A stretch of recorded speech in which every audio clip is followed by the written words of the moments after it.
अस्सलामुअलैकुम। आज हम बात करेंगे रूम सर्विस डिपार्टमेंट के हवाले से कि रूम सर्विस डिपार्टमेंट बगैर सीखे इंसान कर सकता है क्या?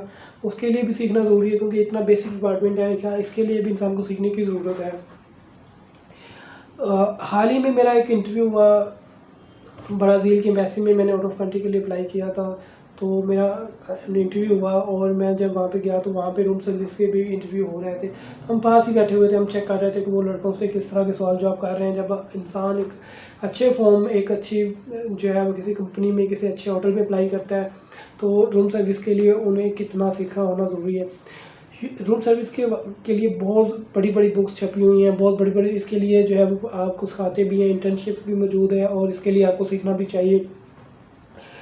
इसके लिए बेहतरीन ये है कि आशू फाउंडेशन जो है वो फ्री ऑफ कॉस्ट करवाता है और इसके अलावा और भी पीडीएफ के बहुत ज़्यादा जो हैं ऑनलाइन कोर्सेज हैं इसके, और आप सारे जो है वो कर सकते हैं। इसके अलावा आप किसी बेहतर ये है कि किसी 5 स्टार होटल के अंदर अगर आप इंटर्नशिप लेते हैं और इसके लिए एजुकेशन की ज़रूरत नहीं होती, कोर्स की ज़रूरत नहीं होती। अगर आप रूम सर्विस की इंटर्नशिप लेते हैं किसी 5 स्टार होटल में, तो वो आपको फ्री सिखाएंगे भी और मे बी कि वो आपकी ज़्यादा चांसेस हैं कि पेड इंटर्नशिप हो, यानी आपको वो कुछ ना कुछ पे भी करें, तो आपको सपोर्ट भी हो जाएगी, सीखने को भी मिल जाएगा। और उसके बाद जो है वो ज़्यादा चांसेस इस बात के भी होते हैं कि वही कंपनी, वही होटल, वही फर्म आपको जो है वो हायर भी कर लेती है और आप वहाँ पे जो है वो परमानेंट हो जाते हैं और आपकी एक अच्छी खासी सैलरी लग जाती है। आप अपने घर को सपोर्ट करना शुरू कर देते हैं। तो आपको जो है वो इसके लिए किसी कॉलेज जाने की बजाय मैं ये समझूंगा कि आपके प्रैक्टिकल में आए। रूम सर्विस जितना प्रैक्टिकल है, इसकी थ्योरी बिल्कुल भी इतनी नहीं है, इसका प्रैक्टिकल ज़्यादा है। इवन कि आपको ये भी पता होना चाहिए कि नाइफ़ किस साइड पे रखनी है और कोई भी सेटअप लगाना है सूप का या और खाना, किसी भी खाना, जैसा ऑर्डर, जैसा खाना, जैसा उसके मुताबिक का सेटअप होता है।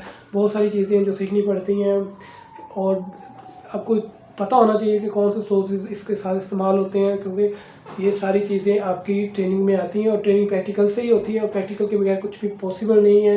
ये मैं आप लोगों को मेक श्योर करता हूँ कि प्रैक्टिकल के बगैर कुछ भी मुमकिन नहीं है। रूम सर्विस का इसकी थ्योरी बिल्कुल भी नहीं है, आपको सीखने की, आपको पढ़ने की ज़रूरत नहीं है, आपको सीखने की ज़रूरत है।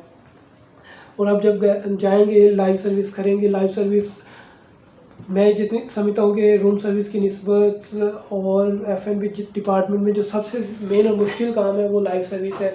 लाइव सर्विस में आपको बिल्कुल एक्टिव रहकर, बिल्कुल जो है वो एक्टिव रहकर 100% आप अपना पे करना होता है और 100% जो है वो कोई आसान बात नहीं है। और इंसान को पता ही तब चलता है जब वो लाइव सर्विस में जाता है।